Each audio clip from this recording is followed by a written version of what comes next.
Welcome back, survivors.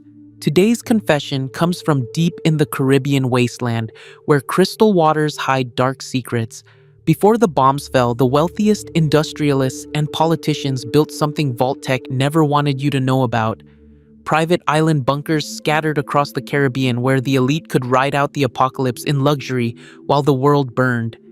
Let's descend into the forgotten history of the Caribbean island vaults and discover what really happened when paradise became a prison.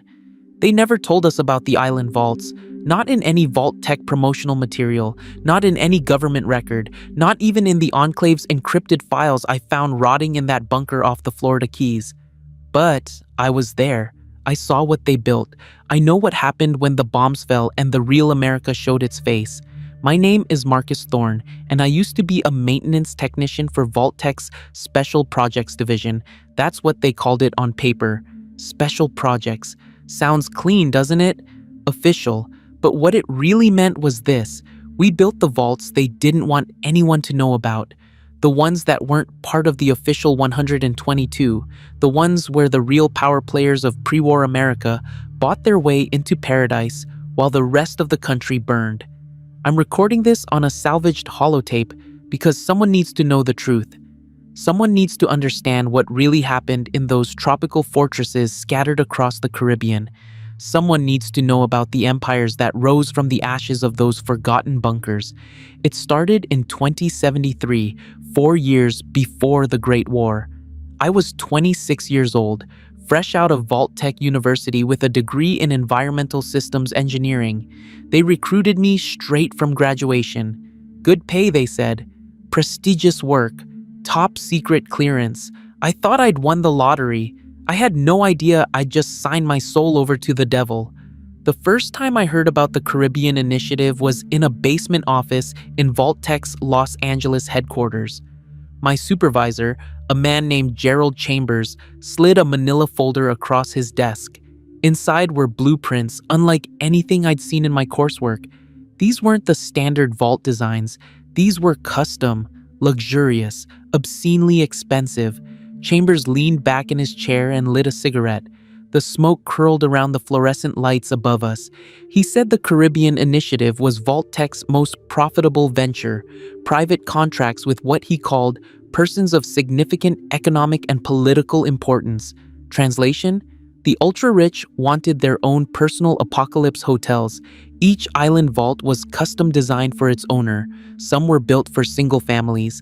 Others housed small groups of business partners or political allies. The contracts ranged from $50 million to over $300 million for the most elaborate installations.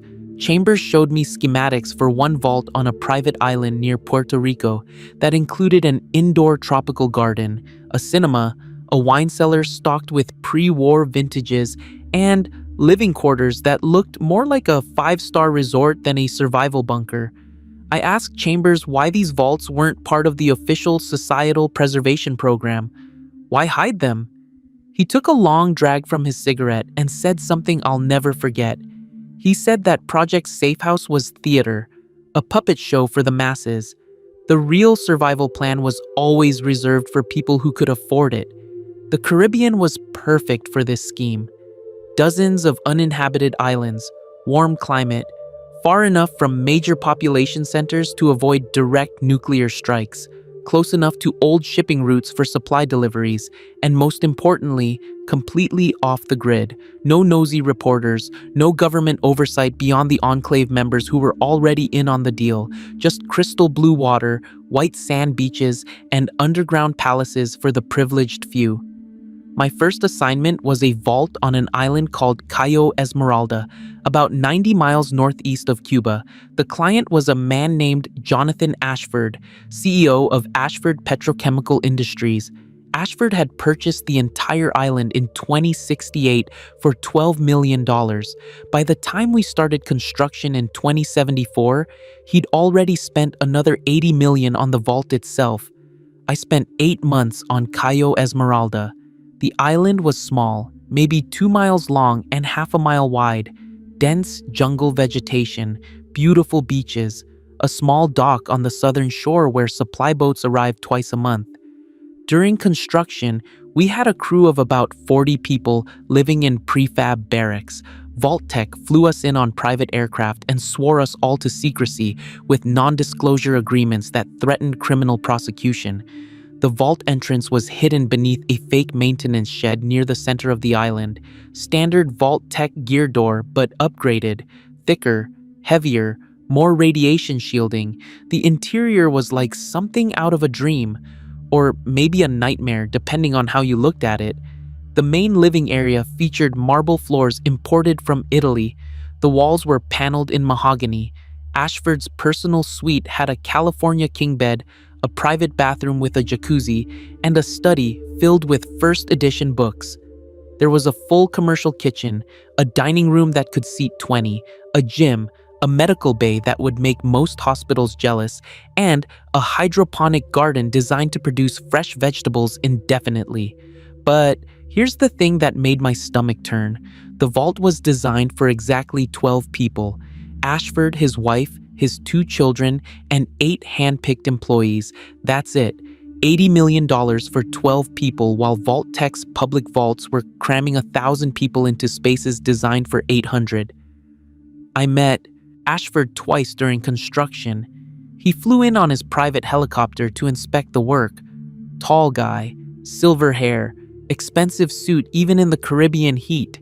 He walked through that vault like he was touring a luxury hotel, made comments about the granite countertops, asked if we could install a better sound system in the entertainment room, didn't seem to grasp that the world might be ending and he was building a fortress while millions of Americans were being sold lottery tickets for vault spaces that would never save them. The second time I met him, he brought his family. His wife stayed on the helicopter, didn't even want to see the vault. But his son, a kid maybe 17 years old, he followed Ashford around taking notes. I remember the kid asking his father if they'd selected the 8 employees yet. Ashford laughed. He actually laughed. He said he'd probably wait until the last minute to decide, keep people motivated, keep them competing for the privilege of survival. That's when I realized these island vaults weren't just about safety, they were about power. Absolute power, the ability to choose who lived and who died, the ability to build a new world according to your own rules. These weren't survival bunkers, they were kingdoms waiting to be born. Over the next 3 years, I worked on 6 more island vaults, each one more elaborate than the last. A vault near the Bahamas for a media mogul who installed a fully functional radio station to broadcast to whatever remained after the bombs. A vault in the Virgin Islands for a retired 4-star general who converted the entire facility into a military command center with enough weapons to outfit a small army. A vault off the coast of Jamaica for a pharmaceutical executive who'd stockpiled every drug imaginable, legal and otherwise, but the one that haunted me most was Vault 37 Echo. That wasn't its official designation. It didn't have one. It was just called Echo by everyone who worked on it. Built on a remote island called Isla Sangre, about 200 miles east of Puerto Rico, the client was a group of 7 wealthy industrialists who'd pooled their resources. $250 million, the most expensive private vault ever constructed. Echo was massive, 3 levels, designed for 40 permanent residents plus a rotating staff of 20. The industrialists had big plans. They wanted to preserve pre-war technology, maintain their wealth and influence, position themselves to control whatever emerged from the ashes. They installed a fabrication facility that could manufacture weapons, tools, and electronics. They stockpiled raw materials. They even brought in scientists and engineers, promising them vault space in exchange for their expertise. I spent a year at Isla Sangre. The island was larger than Cayo Esmeralda, maybe 6 miles long. Rocky cliffs on the northern shore, dense rainforest inland. The vault entrance was hidden inside a cave system that had been expanded and reinforced with concrete. Getting in required navigating a 1/4 mile of tunnels.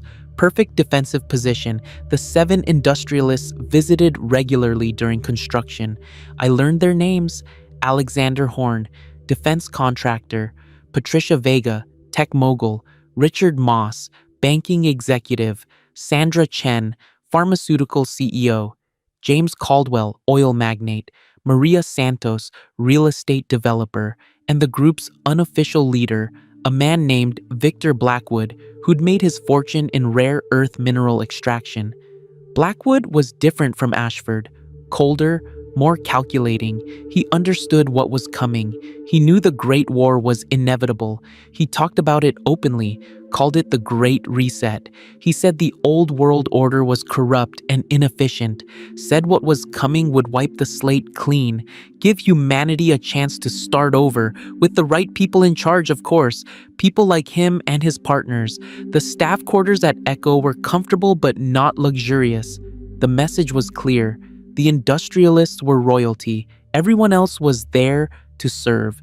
During my time on the island, I watched them test their authority, giving orders, making demands, treating the workers like property they'd purchased along with their vault space. I remember one incident that crystallized everything for me.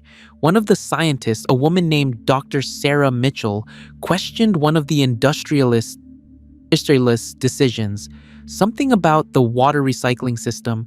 She was right, technically, but Blackwood didn't care about being right. He cared about being obeyed. He had her removed from the project, flew her back to the mainland that same day. No discussion, no appeal, just gone. That's when I understood the real experiment happening in these island vaults. It wasn't about survival. It wasn't about preserving humanity. It was about creating a new aristocracy. A ruling class that would emerge from the apocalypse with all the advantages, the knowledge, the resources, the organization, while everyone else fought over scraps in the radioactive ruins. These people would be living in comfort, planning their return to power. By 2076, most of the Caribbean vaults were complete. Vault-Tec's Special Projects Division started winding down operations. They paid us well, gave us bonuses, made us sign additional non-disclosure agreements. Most of my coworkers took their money and disappeared into quiet civilian lives, but I couldn't let it go. I'd seen too much, knew too much. I started keeping records, copying files, smuggling documents. I told myself I'd expose the whole operation, blow the whistle, let the world know that while Vault-Tec was selling the public a lie about equal chances of survival, the real plan was to save only the wealthy and powerful. But who would I tell? The government? They were in on it. The Enclave was basically running the whole show. The media? Most of them were owned by the same people building these island vaults. Then, October 23rd, 2077 arrived, the day the world ended. The day everything I'd worried about became irrelevant.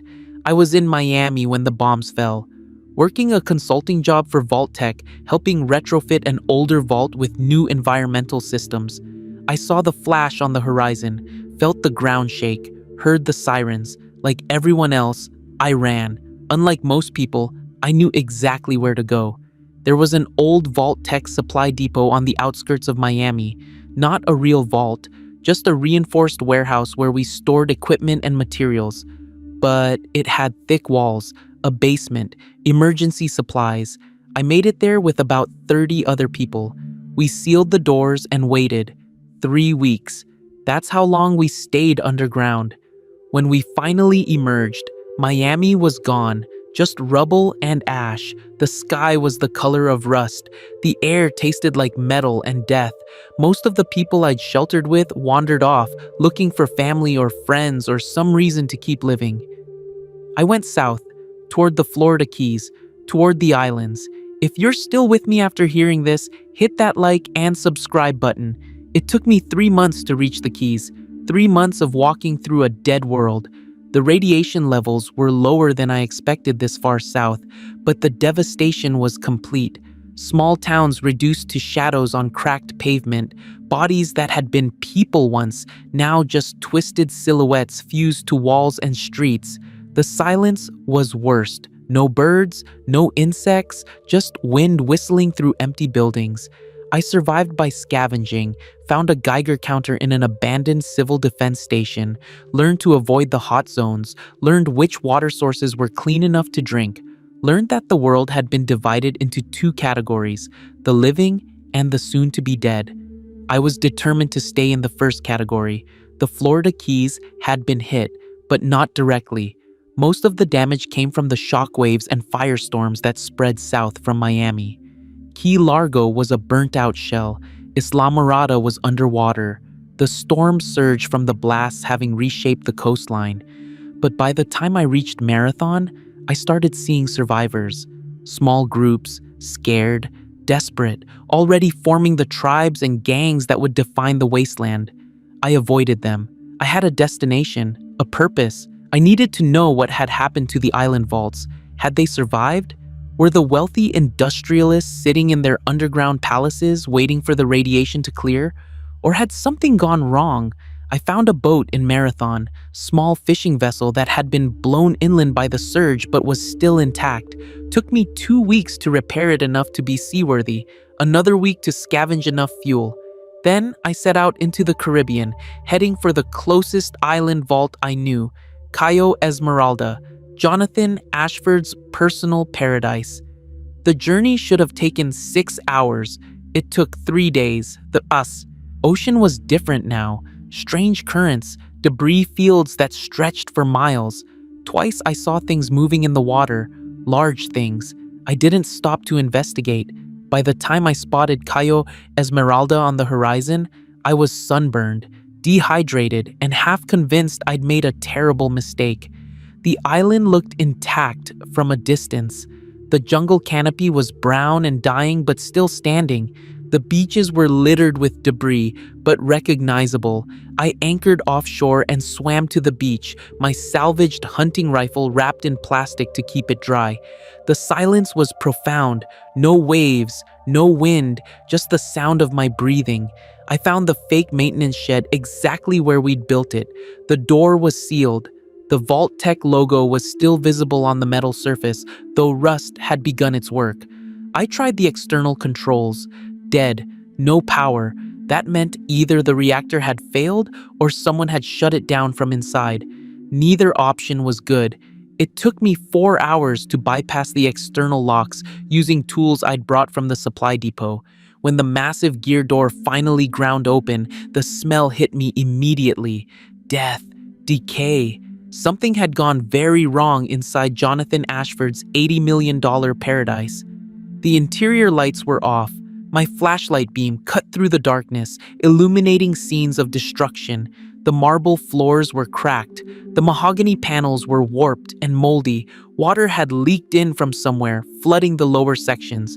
But it wasn't the physical damage that made my blood run cold. It was the bodies. 12 people had entered this vault. I found 14 bodies. That math didn't make sense until I examined them more closely. 2 of the bodies were wearing vault suits. Standard Vault-Tec issue, not the custom-tailored ones I'd seen Ashford's family wearing.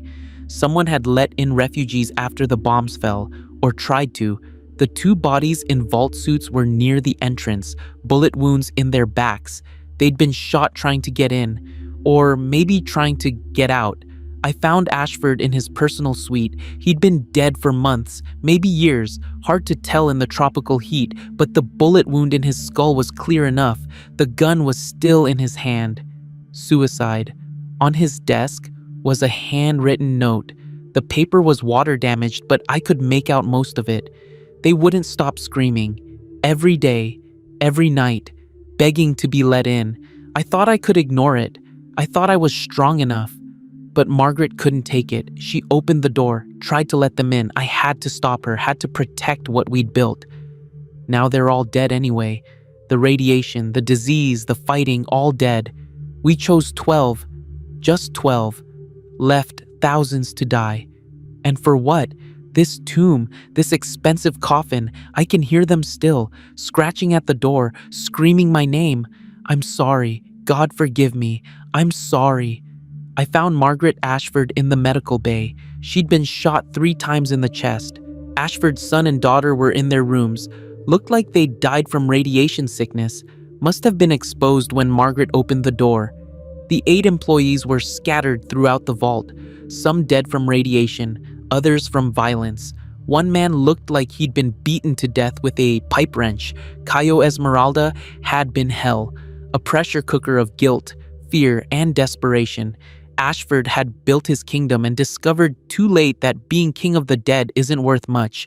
I left that island vault feeling sick, feeling angry, but also curious. If this was what happened at Cayo Esmeralda, what had become of the other island vaults? Over the next 2 years, I visited 7 more Caribbean island vaults. Each one told a different story of collapse and failure. The media mogul's vault near the Bahamas was empty, completely abandoned.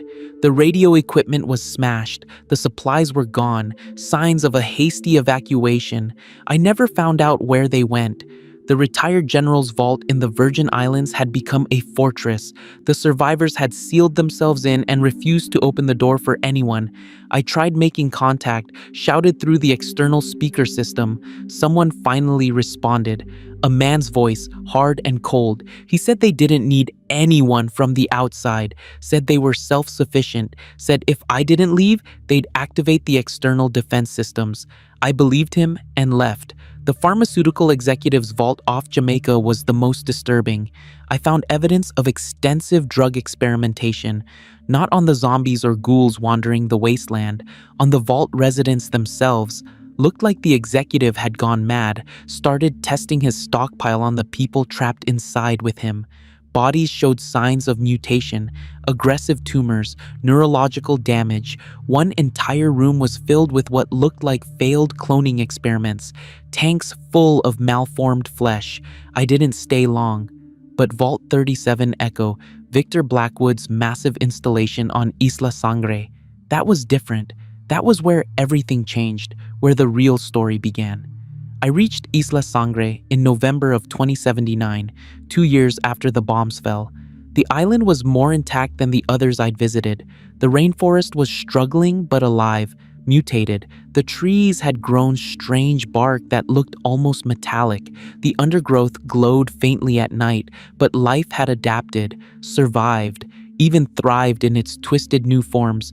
The cave entrance to Echo was sealed, but not locked. Someone had disabled the security systems. I descended through the tunnels, my footsteps echoing off stone walls.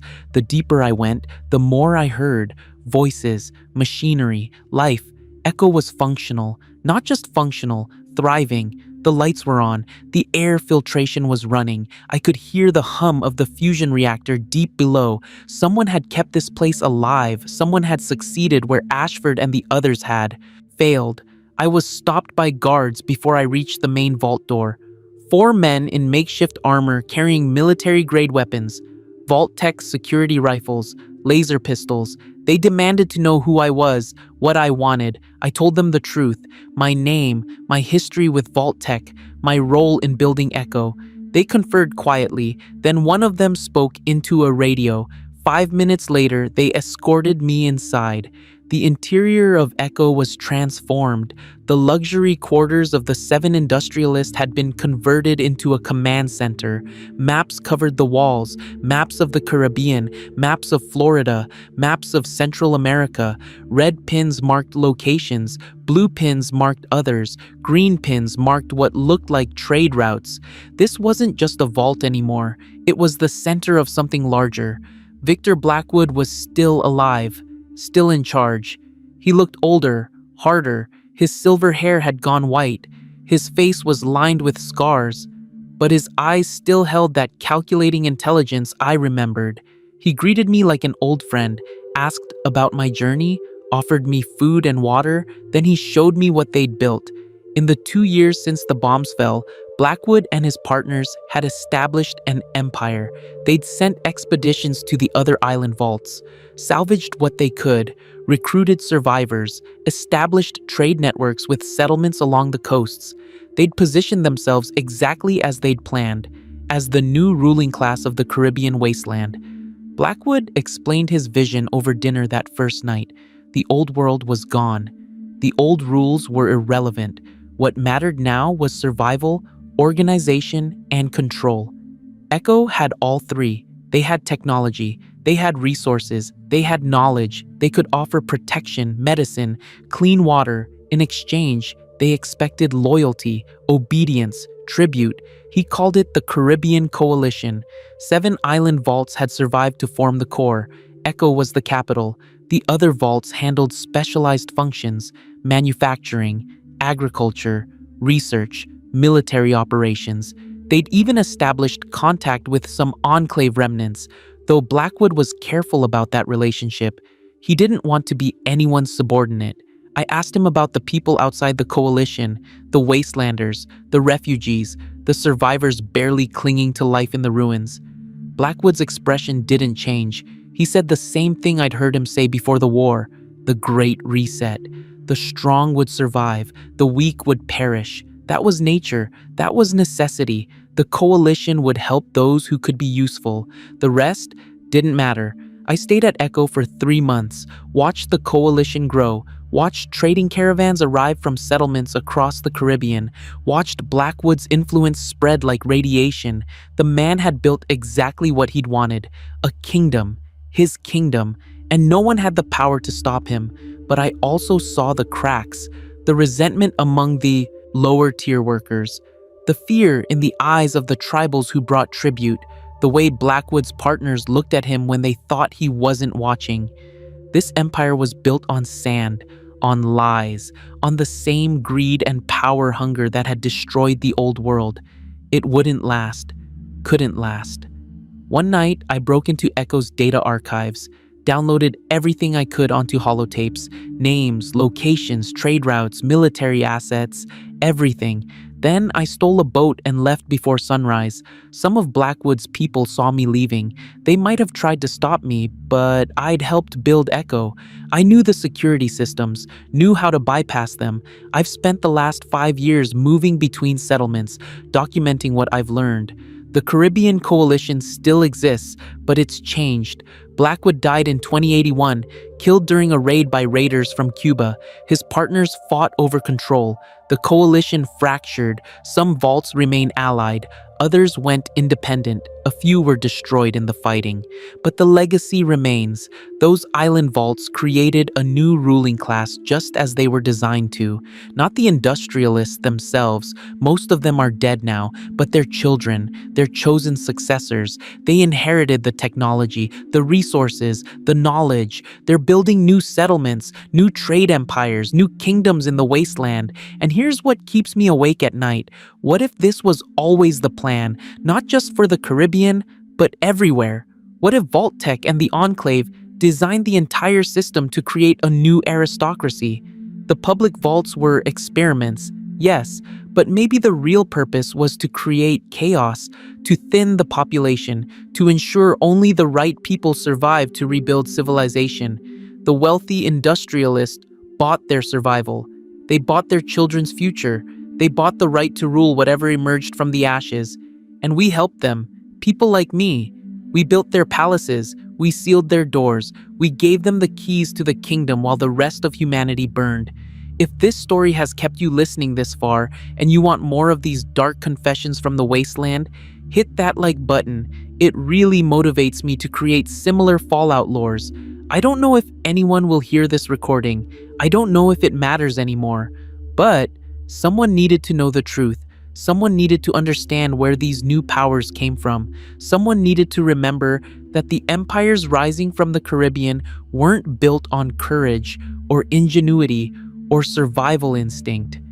They were bought, purchased with blood money while the world died screaming. The Caribbean Coalition might have fractured, but its influence spread like a plague. By 2082, I tracked at least 15 independent settlements that trace their origins back to the island vaults, each one controlled by descendants or chosen successors of the original industrialists, each one hoarding pre-war technology like dragon's gold, each one demanding tribute from the desperate wastelanders who needed their medicine, their clean water, their protection. I want to tell you about 3 of these settlements specifically. 3 kingdoms built on the bones of the island vault system.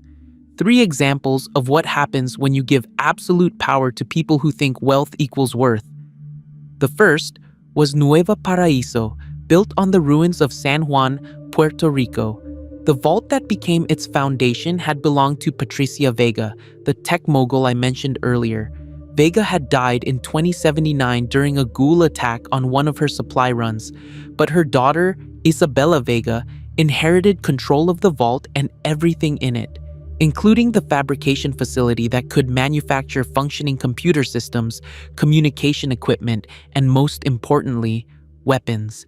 Isabella was 22 when the bombs fell, spent her formative years watching her mother build a trading empire from their island vault, learned everything about manipulation, control, and the value of monopoly. By the time I reached Nueva Paraíso in 2083, Isabella had transformed the settlement into a technological fortress. High walls, guard towers, automated turrets powered by fusion cells. The place looked more advanced than anything I'd seen in the pre-war world, but the cost of that advancement was brutal. Isabella controlled the only functioning fabrication facility in the Eastern Caribbean. If you wanted weapons, you came to Nueva Paraíso. If you wanted communication equipment, you came to Isabella. If you wanted medical diagnostic tools, you paid her price, and her price was always high. Food, salvage, labor, sometimes people. I met a man there named Carlos Rodriguez, former fisherman from one of the coastal settlements. His daughter had radiation sickness, the kind that kills slowly, painfully. Isabella's doctors had the medicine that could save her.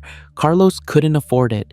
So he sold himself, signed a contract making him property of Nueva Paraíso for 10 years, slave labor in exchange for his daughter's life.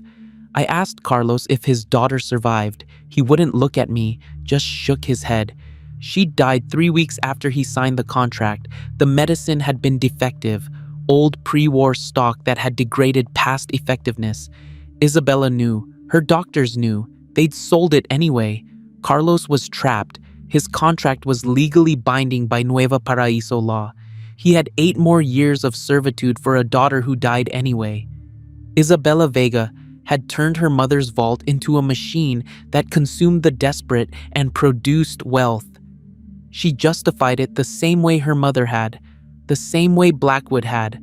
Survival of the fittest, the strong prosper, the weak serve or die. She believed it completely, had been raised to believe it. The island vaults hadn't just saved the wealthy elite, they'd preserved their ideology, their value system, their casual cruelty toward anyone they considered beneath them.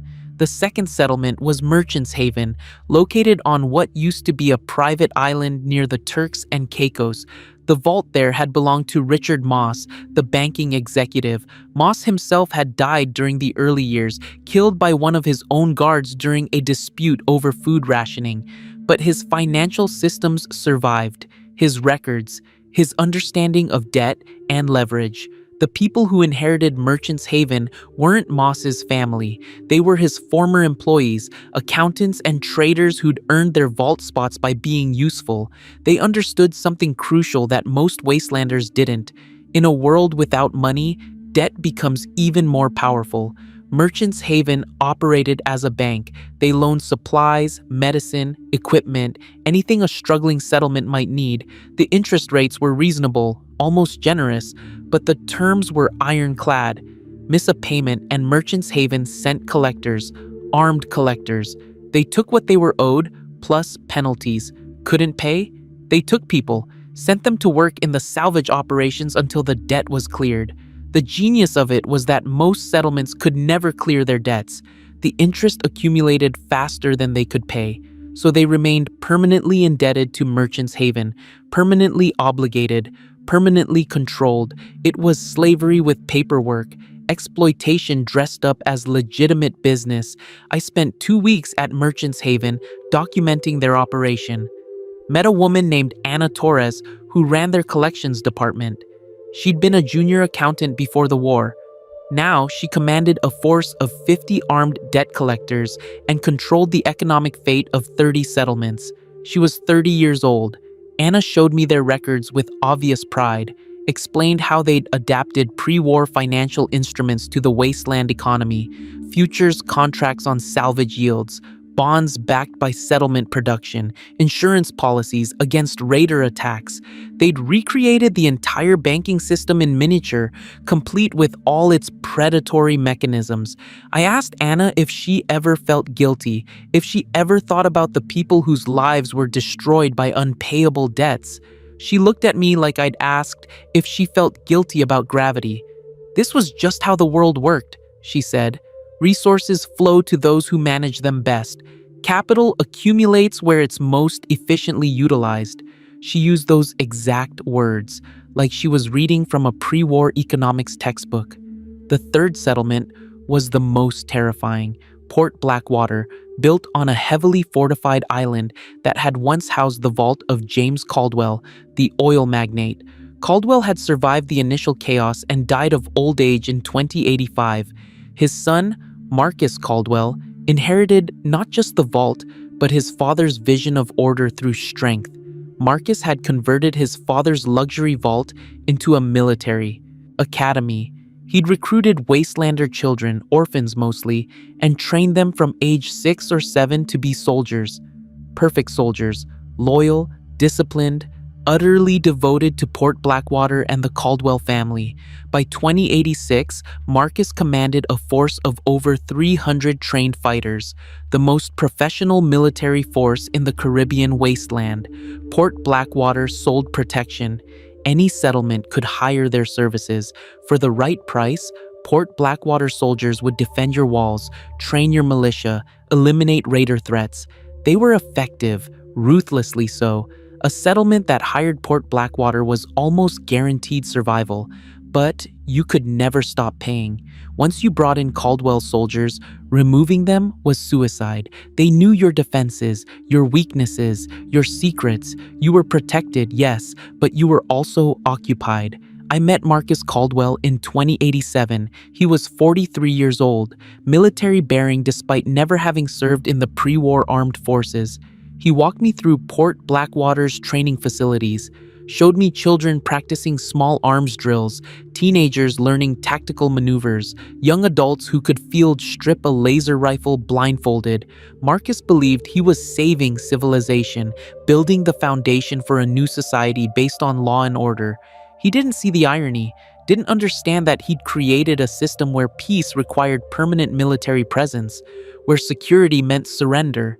His soldiers weren't protectors, they were occupiers, and settlements that tried to terminate their contracts learned quickly what happened when you crossed Marcus Caldwell. I documented one such case. A coastal settlement called Esperanza had hired Port Blackwater protection for 3 years. When they tried to end the contract, citing inability to pay, Marcus offered them revised terms, doubled rates. Esperanza refused. Within 2 weeks, raiders attacked the settlement. Heavy weaponry, coordinated assault, professional tactics. Esperanza's elder council suspected Port Blackwater had orchestrated the attack. No way to prove it, of course, but after the raiders withdrew, Marcus offered protection again. Same doubled rates. Esperanza signed. They had no choice. These 3 settlements, Nueva Paraíso, Merchants Haven, and Port Blackwater, they represented the 3 pillars of the new Caribbean order: technology, finance, military force, all descended from the island vaults, all controlled by people who'd inherited not just resources but ideology, the belief that some humans are worth more than others, that wealth and power justify themselves, that the strong have the right to rule the weak. But here's what the industrialists and their successors never understood, what Blackwood and Isabella Vega and Marcus Caldwell never grasped. Empires built on exploitation always collapse, always, because you can't build a stable civilization on the suffering of the majority. You can't maintain control when most people have nothing left to lose. The resistance started in 2088, small at first, a settlement that refused to pay Nueva Paraíso's equipment prices, a debtor who killed a Merchants Haven collector and fled into the wasteland, a town that drove out Port Blackwater's garrison during the night.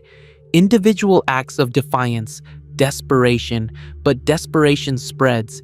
I was on the island of Hispaniola when the real rebellion began. A woman named Rosa Martinez, former slave to one of the vault settlements, had escaped and started organizing. Not a military resistance, something smarter, a trade network that bypassed the vault settlements entirely. direct exchange between independent communities.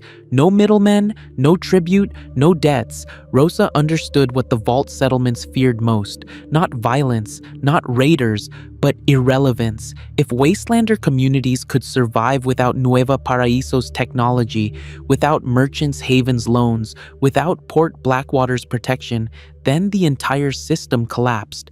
The empires built by the island vaults only had power because people needed what they controlled. Rosa's network started small, 5 settlements, then 10, then 20. By 2090, over 60 independent communities were trading directly with each other, sharing resources, sharing knowledge, helping each other survive without bowing to the vault settlements. It wasn't perfect. Resources were scarce, technology was limited, but they were free. That mattered more than comfort. The vault settlements responded exactly as you'd expect. Nueva Paraíso cut off equipment sales to any settlement in Rosa's network. Merchants Haven called in all outstanding debts immediately, demanding full payment. Port Blackwater launched punitive raids against communities that refused their protection services. The 3 pillars of power tried to crush the resistance through economic and military pressure. It might have worked, probably should have worked. The vault settlements had advantages in every measurable category: better weapons, better organization, better resources. But they made one critical mistake. They assumed Wastelanders would break under pressure, would come crawling back when things got hard enough, would choose survival over freedom. The Wastelanders chose differently. When Nueva Paraíso cut off equipment sales, settlements learned to repair and maintain their own gear. Jury-rigged solutions, wasteland engineering. It wasn't pretty, but it worked. When Merchants Haven demanded immediate debt repayment, communities defaulted en masse. Can't extract payment from 50 settlements simultaneously. The collection force wasn't large enough. When Port Blackwater launched raids, the settlements fought back together. Coordinated defense, shared intelligence. They lost people, lost supplies, but they didn't surrender. By 2092, the Caribbean Coalition's successor states were in crisis, not military crisis, economic crisis. Their power structure depended on communities needing them, depending on them. When that dependence broke, their empires started crumbling. Nueva Paraíso still had the best technology, but no one to sell it to. Merchants Haven held debt contracts worth nothing if the debtors refused to acknowledge them. Port Blackwater had soldiers, but no one willing to pay for protection. I watched Isabella Vega's response to the crisis from a distance. She tried negotiation first, offered better terms, lower prices, partnership instead of dominance. But Rosa's network had learned their lesson. You can't partner with someone who sees you as property. The vault settlements had revealed their nature during the good times. Wastelanders weren't going to trust them now just because circumstances had changed. When negotiation failed, Isabella tried force, sent armed expeditions to seize salvage from independent settlements, take by violence what she could no longer extract through trade. But this wasn't the early days anymore. Wastelander communities had learned to fight, learned to organize, learned that vault settlement soldiers bled just like everyone else. Isabella's expeditions suffered casualties, heavy casualties. Her own people started questioning whether the empire was worth dying for. Marcus Caldwell tried a different approach, withdrew Port Blackwater forces from most settlements, consolidated his strength on his home island, built up his defenses, tried to wait out the rebellion. He believed Rosa's network would fracture without external pressure, that Wastelanders would turn on each other given time. He was wrong. The network grew stronger. More settlements joined. More trade routes opened. They were building something the vault settlements had never imagined possible, a civilization without rulers. Merchants Haven collapsed first. In 2094, the settlement's leadership tried to enforce a major debt collection, sent their entire force of collectors to a settlement called Libertad. The collectors never came back. Libertad's militia ambushed them, killed some, captured others, sent a message back to Merchants Haven written in blood. We don't recognize your debts. We don't recognize your authority. Come for us again, and will come for you.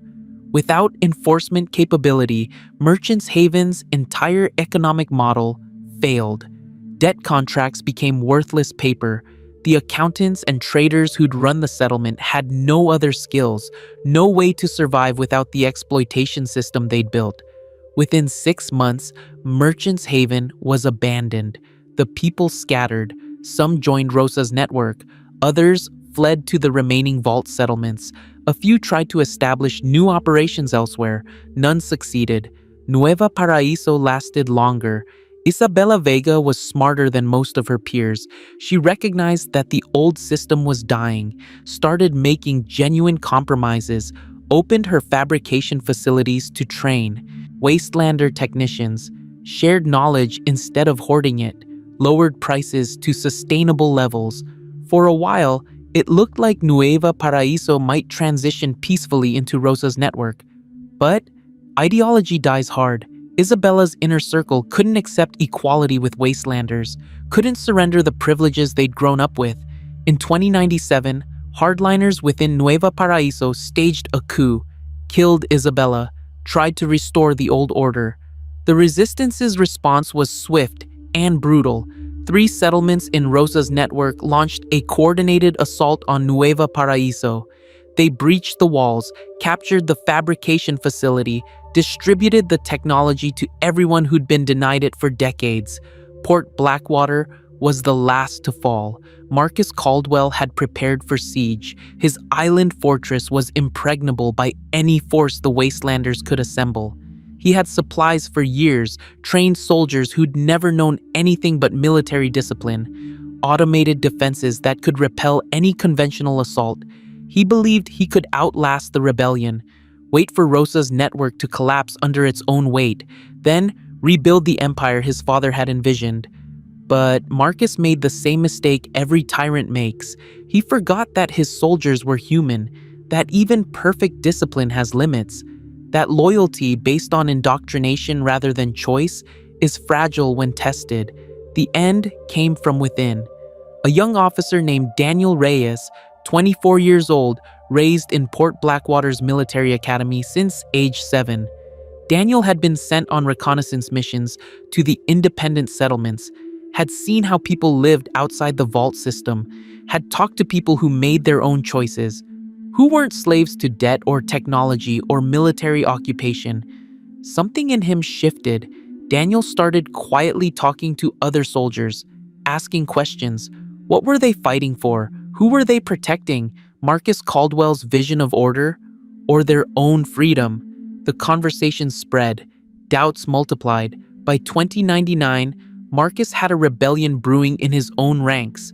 The coup happened on October 23rd, 2099, 22 years to the day after the bombs fell.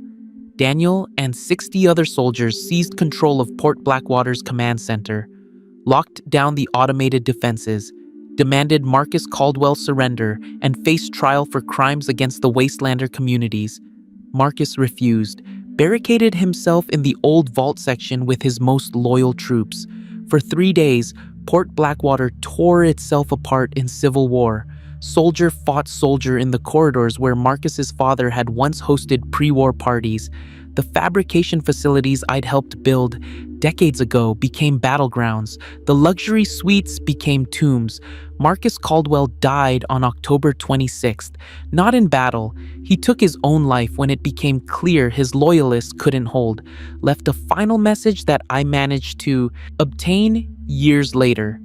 In it, he talked about betrayal, about ingratitude, about how he'd only wanted to bring order to chaos.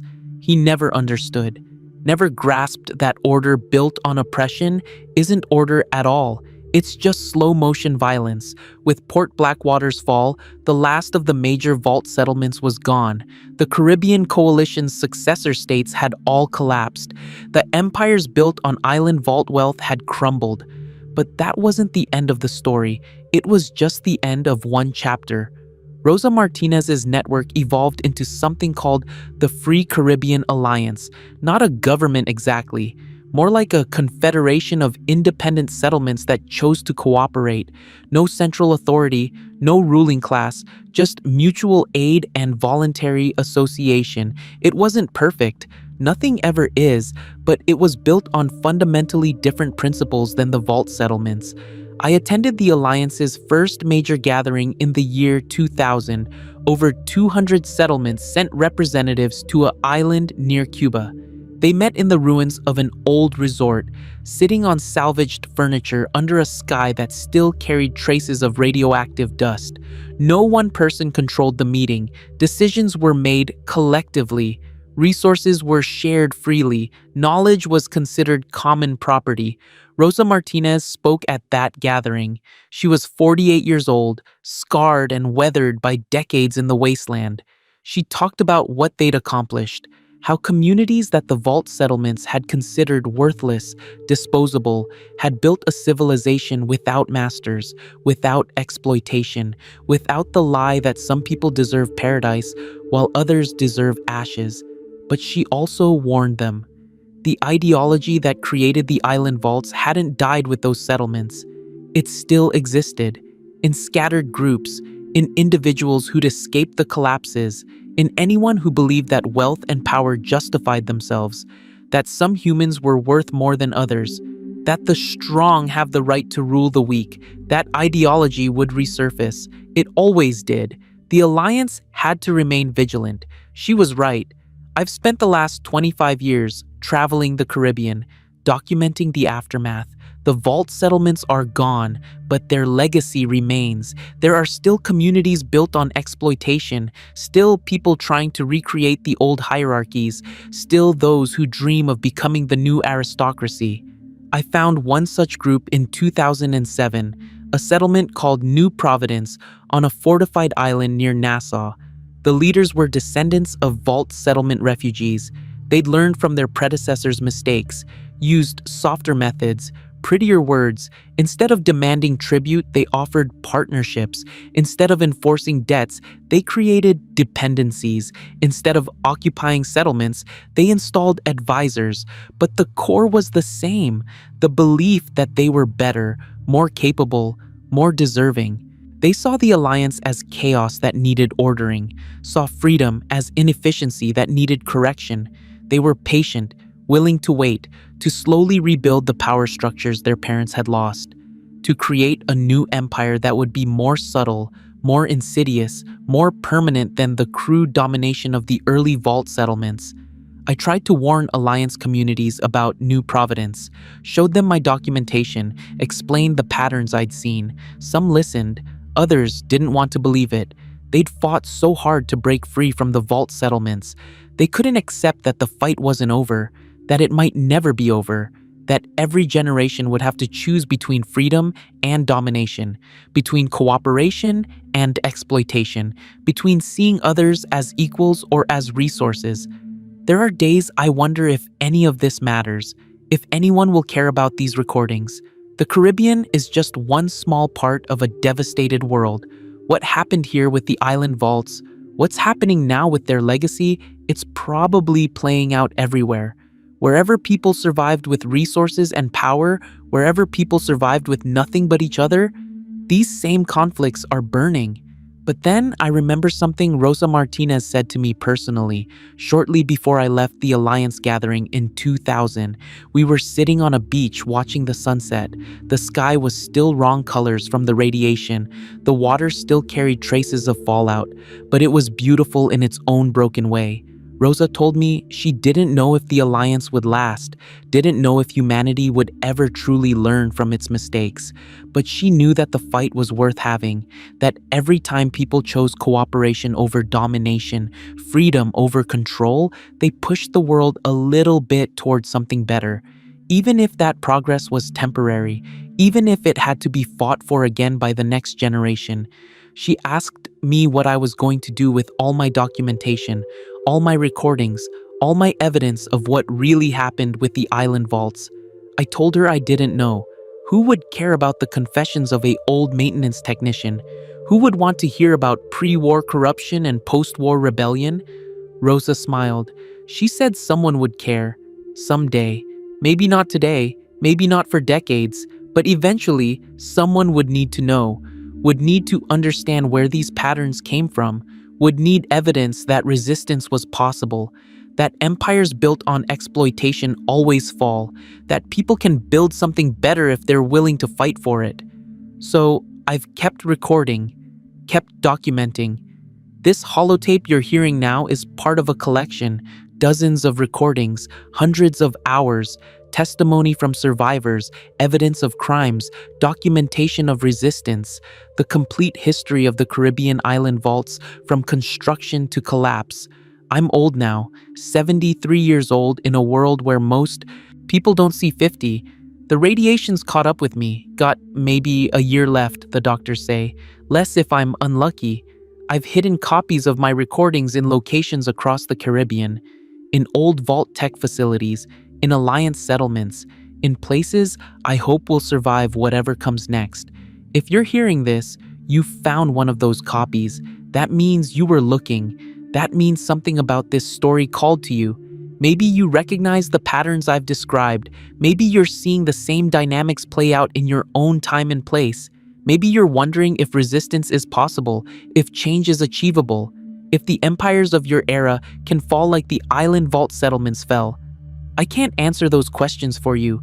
Every situation is different. Every empire has its own vulnerabilities. Every resistance faces its own challenges.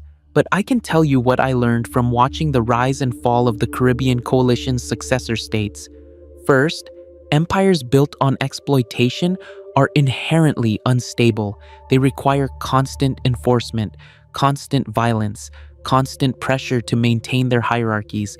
The moment that pressure falters, the moment people stop being afraid or stop believing the lies, the whole structure starts collapsing.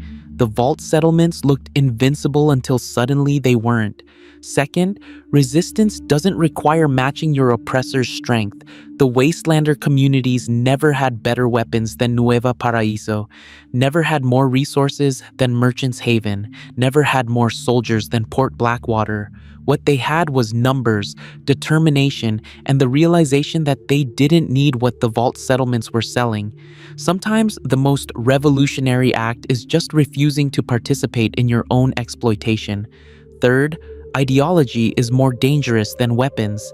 The fusion reactors and fabrication facilities and automated defenses didn't destroy the Caribbean. The belief that some humans were worth more than others, that was the real weapon of mass destruction. That belief created the island vaults, created the exploitation, created the suffering, and that belief survived even after the physical infrastructure collapsed. It's still out there, still spreading, still finding new hosts in every generation. Fourth, liberation is a process, not an event. The fall of the vault settlements didn't create paradise. The Alliance still struggles, still faces internal conflicts, still has people trying to accumulate power and privilege. Freedom isn't something you win and then keep forever. It's something you have to choose every day, something every generation has to fight for in their own way. And fifth, the most important lesson: documentation matters, memory matters, history matters. The industrialists who built the island vaults wanted to be forgotten, wanted their crimes erased, wanted to present themselves as saviors rather than exploiters. If no one remembered what really happened, if no one kept records, if no one testified, they might have succeeded. Their descendants might have rewritten history to make themselves heroes. That's why I've spent 25 years making these recordings, why I've hidden them in locations across the Caribbean, why I'm using my last months of life to make sure this testimony survives. Someone needs to remember. Someone needs to know. Someone needs to have evidence when the powerful try to pretend they earned their position through merit rather than inherited it through theft. The Caribbean island vaults were built with $250 million of pre-war money. Money that could have saved thousands of lives if spent differently, could have built public infrastructure, could have funded medical research, could have helped communities prepare for the coming disaster. Instead, it bought luxury bunkers for 7 industrialists and their chosen few. Those industrialists are all dead now. Their empires have fallen. But the pattern continues. Somewhere in the wasteland, someone is accumulating resources. Someone is building their own private paradise. Someone is deciding who deserves to survive and who deserves to die. The names change, the locations change, but the dynamic remains. If this confession meant something to you, leave a like. It's the only way I know you liked the video. I've told you about the island vaults, about their construction and their collapse, about the empires they spawned and the resistance that destroyed them, about Rosa Martinez and Isabella Vega and Marcus Caldwell and all the others who shaped the post-war Caribbean. I've given you the truth as I witnessed it, the uncomfortable, bloody, complicated truth. What you do with that truth is up to you. Maybe you're just listening to an old man's ramblings. Maybe this is ancient history that has no relevance to your life. Or maybe you recognize something in these patterns. Maybe you see the same dynamics playing out around you. Maybe you're wondering if things could be different. I can't tell you what to do, can't tell you how to fight your battles or build your communities, but I can tell you that change is possible, that empires fall, that people can choose cooperation over domination. The Wastelander communities of the Caribbean proved that. They weren't special, weren't superhuman. They were just desperate people who decided they'd rather die free than live as slaves. My name is Marcus Thorne. I'm 73 years old. I helped build the Caribbean island vaults that became fortresses for the pre-war elite. I watched those vaults spawn empires of exploitation, and I watched those empires fall when people refused to accept their bondage. This is my testimony, my confession, my warning, and my hope. The Caribbean vaults are gone now. Most of them are tombs, empty monuments to pre-war greed and post-war cruelty. But in one vault, the one on Isla Sangre, the Alliance has built something different. They've turned Echo into a museum, a place where people can see the luxury the industrialists enjoyed while the world burned, a reminder of what not to recreate. I visited that museum last year, walked through the command center where Victor Blackwood planned his empire, stood in the fabrication facility where Nueva Paraíso's technology was once hoarded, read the inscriptions the Alliance had added, names of the fallen, stories of the resistance, documentation of crimes and testimony of survivors. At the entrance, there's a plaque. It reads, "These vaults were built so the wealthy could escape the consequences of their choices. They failed. We remember them not as monuments to survival, but as warnings against the belief that some lives matter more than others. We are all wastelanders. We survive together or we die alone." That's the real lesson of the Caribbean island vaults. The lesson the industrialists never learned. The lesson their descendants keep forgetting. We survive together or we die alone. There is no private paradise. No luxury bunker isolated from the suffering of the world. No amount of money or power or technology can save you if you're willing to let everyone else burn. The bombs fell. The world ended. Millions died. But humanity survived. Not because the wealthy built their island vaults, not because the powerful hoarded resources, not because the elite positioned themselves to rule. Humanity survived because desperate people in impossible circumstances chose to help each other, chose cooperation over competition, chose community over isolation. That's what the island vaults teach us, not the lesson their builders intended, but the lesson their collapse revealed. Power concentrates naturally.